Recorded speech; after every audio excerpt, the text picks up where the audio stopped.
믿음의 생활의 실제를 봅니다. 믿음은 삶 속에서 구체적으로 어떤 모습으로 작동하는지를 조명하게 될 거예요. 믿음의 실제가 뭘까? 그래서 믿음의 질서와 세상의 질서, 믿음의 질서와 세상의 질서. 세상의 질서는 사망, 믿음의 질서는 생명. 이렇게 가는 거야. 요 얘기를 하는 거야. 사실은 요건 창세기를 가지고 하는 거야.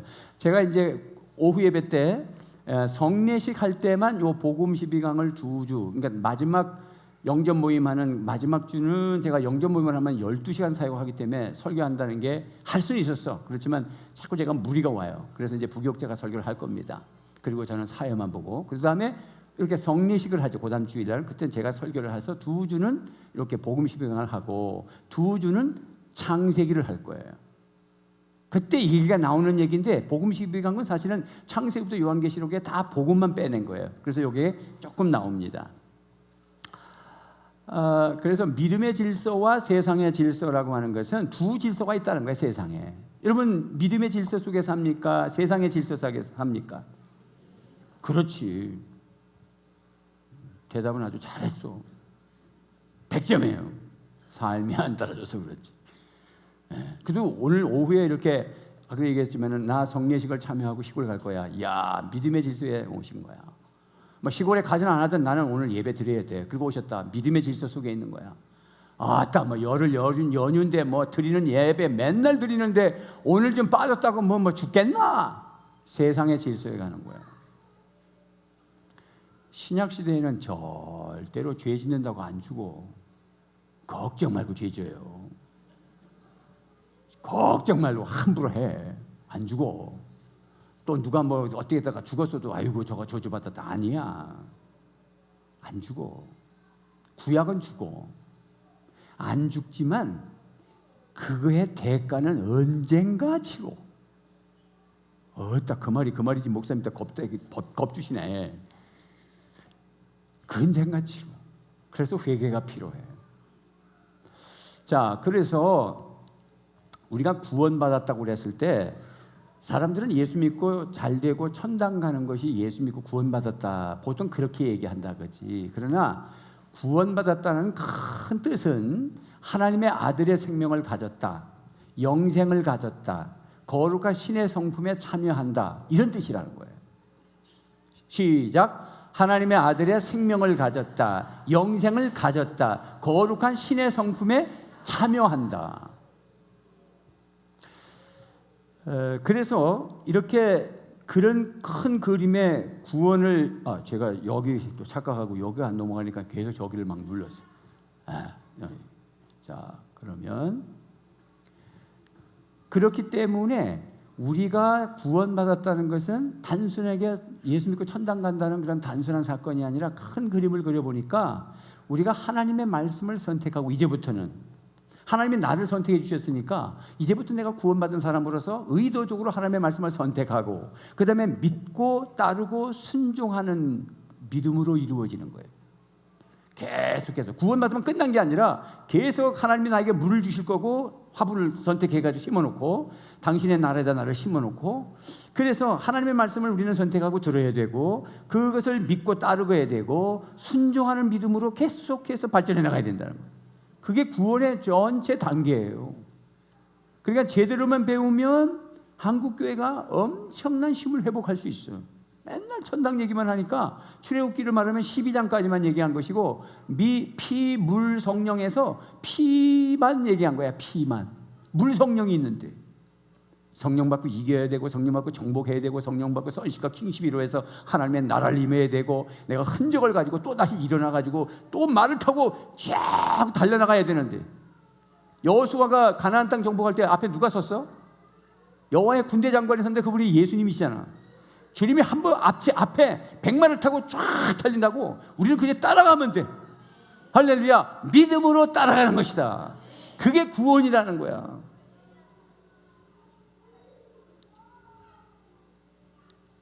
그래서 신앙생활이라는 것은 나의 필요를 채우기 위해 하나님을 믿는 것이 아니라 우리가 교회 나올 때 예배 드려 나올 때 나의 필요를 채우기 위해서 나오는 게 아니야. 1차적인 거는 결과는 필요를 채워서 나가요. 그러나 내가 구원받고 신앙생활을 하는 것은 내 필요를 하는 게 아니에요. 그런다고 믿지지 않으니까 걱정하지 마시오. 하나님 나 같은 거 죽여주세요. 그런다고 하나님이 안 죽여. 오히려 내가 죽으면 누가 나타난다? 그리스도가 나타나는 거예요.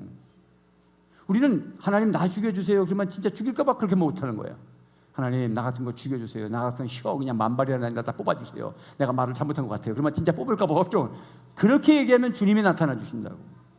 신앙생활은 항상 나의 필요를 채우는 것이 아니라 하나님을 의지하고 하나님을 예배하고 하나님을 앞세워드리는 거야.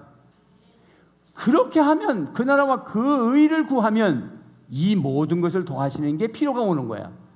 근데 우리는 잘못해가지고 이 모든 걸 다 하려고 다니는 거야. 하나님을 앞세우지 않고 하나님은 뒷세워서 도움만 청하는 거야. 자꾸 필요를 채우기 위해서.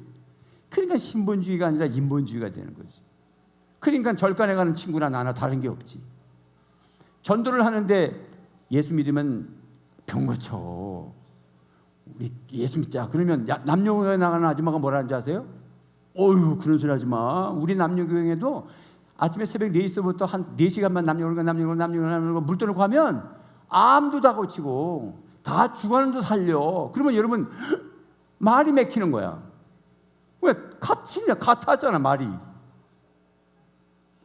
그러면 그렇게 접근을 해서 접촉점을 갖기 위해서 예수 믿으면 병 고친다는 말을 했으면 그 다음 답을 알고 계셔야 되는데 그 다음이 없이 말을 해버리면 상대가 그렇게 나오면 허망한 거야. 할 말이 없어. 이게 한국교회의 현주소라고. 접근은 그렇게 할 수 있어. 그 사람에게 희망을 줘야 되니까. 그러나 그렇게 나올 때는 기독교는 예수 믿는 것은 병 고치는 것만이 아니라 하나님을 만나고 천국으로 들어가는데 이 땅에 하나님의 나라를 세울 것이고 예수님이 재림하면 온 세상을 다 심판하는데 그 심판에 받지 않냐고 우리는 하나님의 나라로 들려 올라갈 것이다. 그래야 그들과 달라지는 거야. 그들의 교리는 그런 게 없어. 아멘입니까? 그래서 그 다음에 같이 읽어볼까요? 시작. 그의 약속들을 신뢰하여 그를 따름으로 그의 사상, 철학, 영이 내 안에 들어와 그분의 DNA로 나의 인생을 사는 삶을 말한다. 신앙생활이라는 것은 주여 비나이다, 건강 주세요, 사업 잘 되주세요, 맨날 그런 것만 기도하는 게 아니고 그런 것도 기도해야 돼. 빵과 복음으로 사람 살기 위해서. 목적이 분명하니까. 그러나 하나님의 약속을 신뢰하면서 그 하나님을 따라감으로써 그 하나님의 사상, 그 하나님의 철학, 하나님의 영이 내 안에 들어와서 그분의 DNA가, 잘못된 DNA가 나한테 와서 병이 생겼잖아. 그러니 영생의 DNA, 하나님의 DNA가 내 안에 들어오면 나에겐 풍성한 인생이 되는 거예요. 그거 이상 큰 게 어디 있어요. 그렇게 하려고 나의 인생을 살아가는 것, 이게 신앙생활이라는 거야. 그러니까 이 말을 지금 자꾸 들으면 에베소서가 뚫리고 자꾸 뚫리면 어떤 성경도 뚫려. 여러분들이 말씀을 들으면 저거는 피, 물, 성령 중에 어디쯤에 와 있다는 것도 알 수 있고, 출애굽기로 말하면 쫙 풀면 1장에서 11장까지 은혜, 12장에서 6월절, 13장, 14장 홍해 세례받고, 15장에서 19장까지, 18장까지 5가지 광야가 흘러가고, 19장에서 24장까지 시내산을 올라서 말씀받고, 25장에서 40장 성막에서 하나님의 임재를 경험하는 틀을 가지고 있으면 저 설교는 맨날 12장 예수 믿고 구원받고 치료받고 하는 게 1장에 12장 머물러 있는 거야. 언제 갈 거야 절로? 그래서 항상 우리는 주님의 그 DNA, 주님의 생각, 주님의 사상, 주님의 철학이 들으려면 시내산에 올라가야 되는 거예요. 거기까지만이 아니야. 말씀은 메말라 드라이해. 그래서 성막으로 가서 성령의 임재를 받는 거야. 그 구조 자체가 피, 물, 성령이요. 성막, 뜰, 성소, 지성소로 3가지가 들어가잖아. 뜰, 피, 물두멍, 물, 성소, 지성소는 하나님이 임재하는 곳, 성령이요. 어따 참말로 아멘이 왜 안 나오는 거예요? 그러니까 말씀을 자꾸 배우면 아하. 목사 어저께 우리 교육위원회 모이니까 목사님 에베소서가 어려운데 우리 목사님 강해 설교 짱인데 그렇게 말씀하신 건 뭐냐면 강해 설교 해달라는 거지. 그게 강해 설교야. 그런데 더 쉽게 해달라는 뜻이지. 그래서 제가 쉽게 하려고 하는데 그게 어려운 게 당연해요. 왜냐하면 평소에 평범한 설교를 듣다가 이런 차원에서의 구속사를 설교를 들으니까 내가 그동안 잘못 가르쳐놔가지고 그 말이 무슨 말인지 모르는 거예요. 근데 자꾸 들으면 이제 맛을 알아. 말씀의 맛이 와. 여러분들의 수준이 쫙 올라오면 이제 아무나 설교 못 듣는다. 큰일 났다. 나는 그게 문제다. 다른 설교가 안 들려. 너무 밋밋한 거야. 맨날 피 얘기만 하는 거야. 맨날 은혜 얘기만 하는 거야. 물도 있고 성령도 있는데. 그래서 조금만 따라오셔. 아직 1장이니까. 제가 오카노 목사님 강해 설교를 참고해 한번 들어가 봤다고 그랬잖아요. 오카노 목사님의 강해 설교의 에베소서를 가지고 뭘 하셨냐면 대각성 집회, 전도 집회의 설교를 하셨더라고요. 1장 가지고 4번, 5번을 하셨더라고요. 왜 그랬을까? 삼일체 하나님이 구속해내시는 과정을 얘기하셨고, 우리가 왜 예수를 믿느냐는 얘기가 그 속에 다 있으니까 다 얘기하셨고, 우리 성도들은 가만히 있으면 안 되고 복음을 전거해서 유통의 복음으로 만물을 충만케 할 의무가 있습니다. 이렇게 설교하셨다고. 아, 이걸 못 알아들으면 나 어떡해. 이제 목회 말년에 이제 정리하고 떠나야 되는데 아직 모른다 그러면 나 120살까지 목회해야 돼. 여기서 잘 알아들으셔.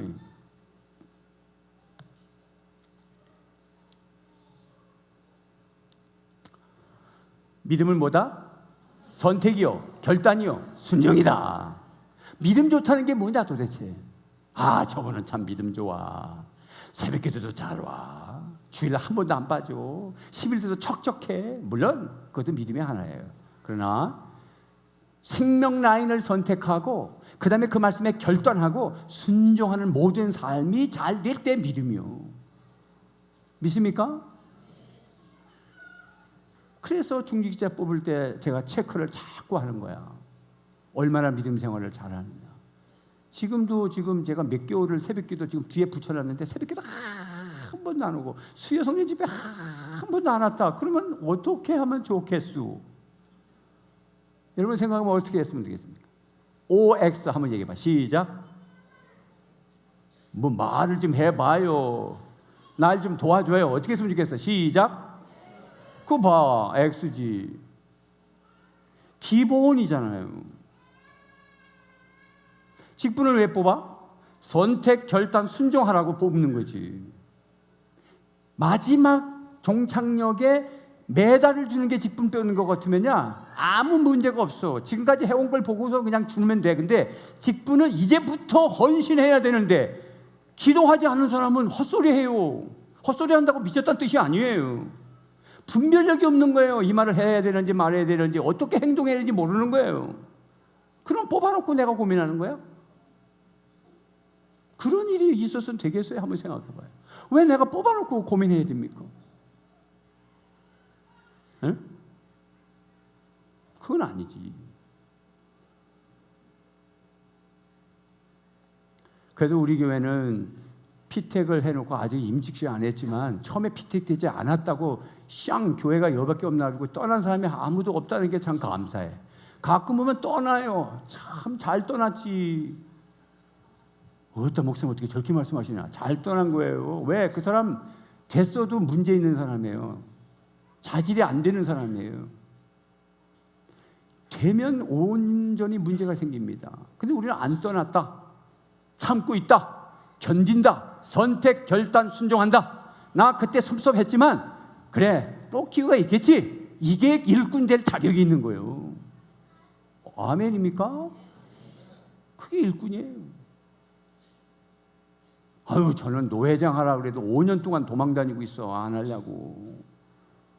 근데 남들은 다 하려고 난리 펴요. 안 하려고. 우리 부산노회에서 은한교회가 제일 큰 교회예요. 이번에도 총회 선교가 있어요. 총회 선교. 노회 선교도 있지만 총회 선교부에 이사가 필요한데 목사 이사 10명, 뭐 장로 이사 몇 명, 4명을 뽑아야 되는데 총회에서 나한테 문제가 왔더라고. 목사님 총회 이사를 해야 되는데 하면 좋겠다. 의견을 말씀하시오. 저는 학영삼을 얘기하고는 공부하고서부터는 언제든지 바로 거절하지 않습니다. 기도해 보겠습니다. 이렇게 해놓습니다. 저는 사람 살리는 데는 거절한 적이 없었어요. 그게 또 내가 하고 싶다고 되는 게 아니라 투표를 해야 되는 거거든. 500명의 그 장로 총대들, 목사 총대들이 모여서 총회를 하는 건데 거기서 투표해서 돼야 되거든. 3분의 2가 나와야 되는 거예요. 500명 중에. 그래서 기도하다가 이게 사람 살리고 또 300억이라는 자산이 흘러가는데 목사님 같은 사람이 들어가서 바로 딱 잡고 있어야 된다. 지금 엉망이다. 그러니까 약간 사명이 생기더라고. 그러면 좋습니다. 제가 해보겠습니다. 그래서 2배수 공천, 즉 8명을 나누고 4사람을 뽑는 건데 어떻게 됐게요? 어떻게 됐어요? 됐어요. 돼도 겁나. 그것도 305표로 제일 표가 많이 나왔어. 그랬더니 그 다음에 총회장 하래. 날들아 표 많이 나왔다고. 하나님이 세우시면, 그러나 제 선에서 어떤 부분은 밑바닥에서 내가 돕지 저 리더로 하는 거는 또 딴 사람이 하라고 지금 노회장도 지금 피하고 있는데, 그러나 또 하나님 뜻이면 해야 되겠죠. 자꾸 피하는 것도 교만이거든. 우리의 믿음이란 끊임없이 결단하고 또 순종하고 섬기고, 그래서 뭐 하는 거냐? 만물 충만, 하나님의 나라를 세워가는 것이다. 믿습니까? 그래서 시작. 하나님의 말씀, 예수 그리스도, 제만 지금 해놓고 또 죄송해요. 시작. 하나님의 말씀, 예수 그리스도의 은혜, 성령의 역사를 선택하여 결단하고 순종하며 살아야 합니다.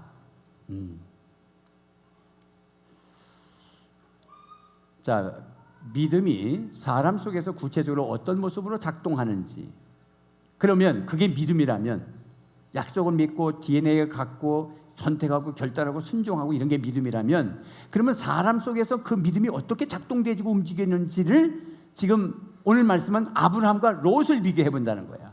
시간이 많이 없으니까 아브라함만 살필 거야. 그것도 아브라함에 대한 게 많은데 하나만 딱 볼 거예요.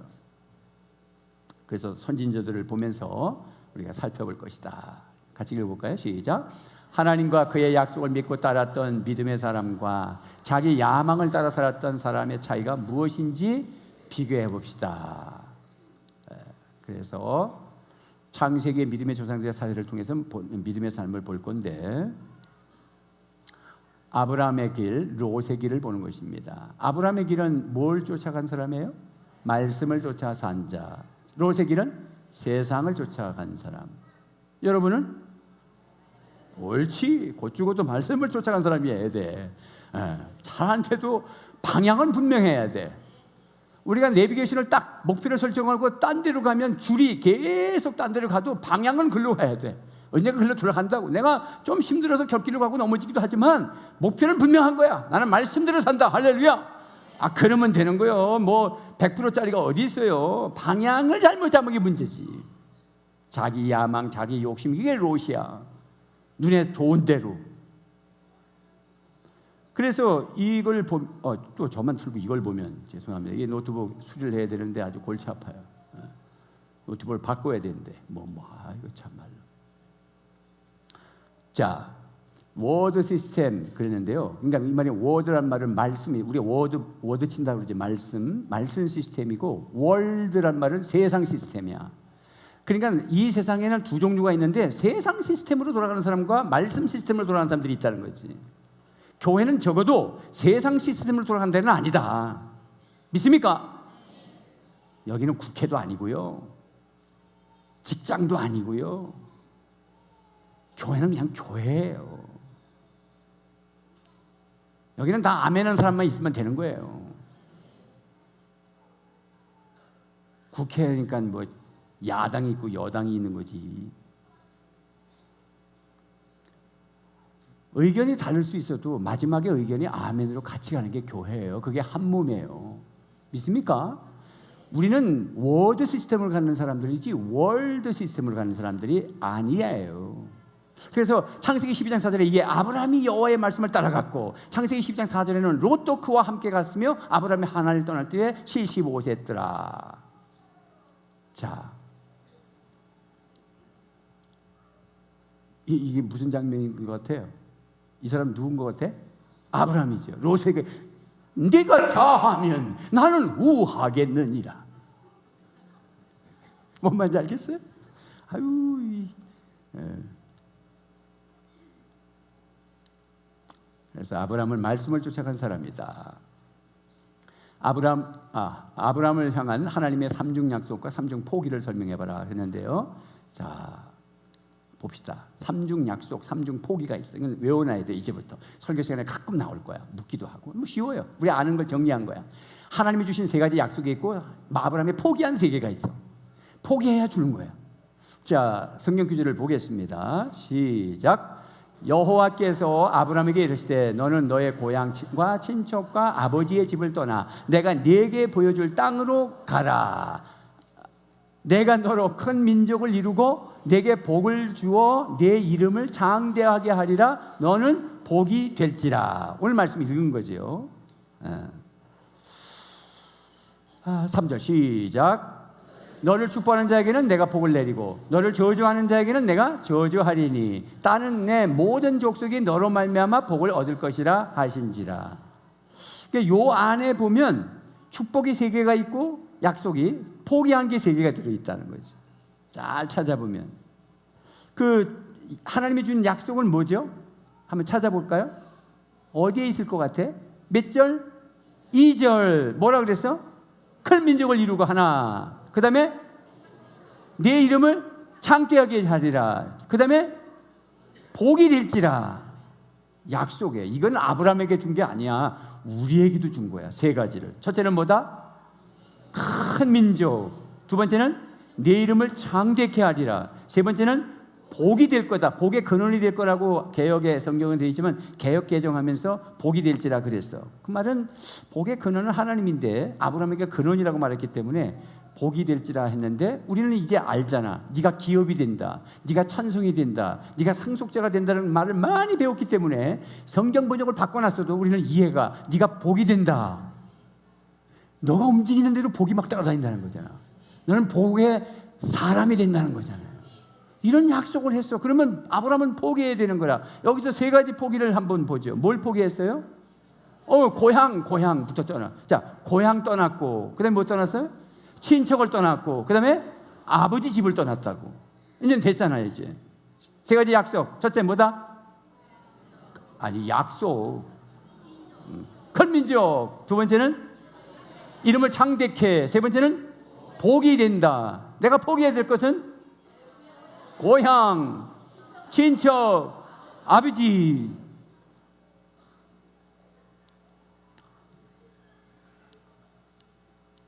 그래서 세 가지 약속과 세 가지 포기가 들어있어요. 아브라함이 그래서 무엇을 쫓아갔느냐? 자, 한번 읽어봅시다. 시작. 이에 아브라함이 여호와의 말씀을 따라갔고 롯도 그와 함께 갔으며 아브라함이 하란을 떠날 때에 75세였더라.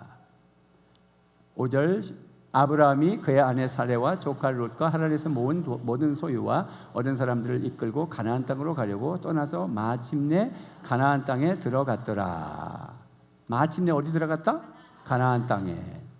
그러니까 뭘 따라갔어요? 아브라함은 말씀 따라가면 마침내 가나안 가는 것이고, 세상 욕심 따라가면 어디로 가는 거야? 소돔과 고모라 땅 간 거야. 롯이 눈에는 굉장히 좋았어. 당장 이득은 돼. 우리가 그렇게 살면 안 된다는 거예요. 그게 기도 많이 해야지. 뭐 하라는 대로 다 할 수는 없지. 기도도 해보고 이거를 밟아보는 거지. 이게 지금 하나님 원하시는 걸까? 그래서 포기해야 되는데 이 롯은 포기를 못한 거야. 그래서 우리가 약속을 붙잡고 내가 포기할 거, 아버지 집, 친족, 또 고향 이런 부분은 뭘 말하냐면 익숙한 걸 포기한다 이거지. 아버지를 버리란 뜻이 아니야. 내가 원래 어릴 때부터 몸담고 있었던 그 잘못된 관습과 그 중독 그런 것들을 다 버려야 된다. 그래야 하나님의 약속이 온다. 버리는 것뿐만 아니라 어디로 간다? 말씀 따라 간다. 워드 시스템으로 간다. 월드 시스템이 아니고 말씀 시스템, 말씀 살리는, 세상 살리는 게 아니고 이 생명 살리는 라인으로 가는 것이다. 믿습니까? 옳지. 자,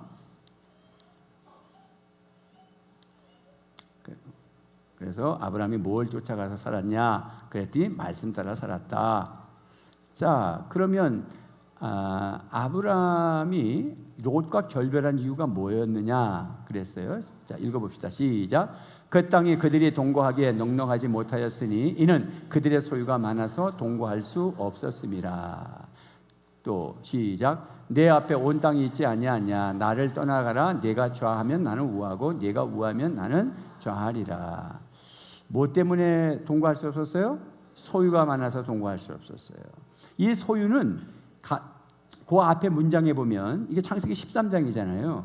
그러니까 무슨 얘기였느냐면 그 당시에 기근이 와가지고 아브라함이 애굽에 잠깐 피신해 갔더랬어요. 그냥 나올 때 거기서 재물을 가지고 와. 그 아내 사건으로 인하여 누이라고 속였다가 그 바로 왕이 막 못 주는 바람에 아내 때문에 그냥 한껏 쥐고 나와.